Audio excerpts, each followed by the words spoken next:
هذا كلام عجيب. هذا لم يعجبهم. قال سأتنازل عن الرئاسة لم يعجبهم. قالوا سأمضي إلى حال سبيلي لم يعجبهم. قال سأصلح إصلاحات دستورية لم يعجبهم. وضع نائبا للرئيس فلم يعجبهم. والله لو صاحب المرء جبريل لم يسلم العرض من قال ومن قيل.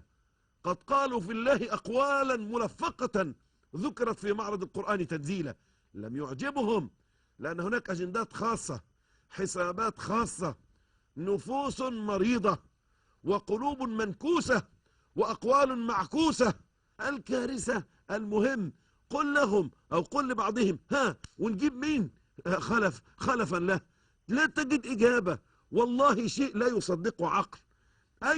أين أنتم يا حكماء الأمة؟ أين أنتم يا حكماء مصر؟ لمن تريدون أن تسلموا رايات هذا الوطن ودفة هذه المركب التي ستغرق بنا وبمن حولنا؟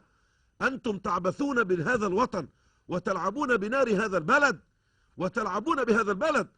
فاروق، الملك فاروق الذي ذكرتم أنه كان يعاقر النساء ويشرب الخمر كما ذكرتم أنتم، يخرج مكرما في حراسة الجيش وتهليل الناس ويأخذ ما معه وما يريد معززا ومكرما ويدفن هو وأسرته في هذا البلد.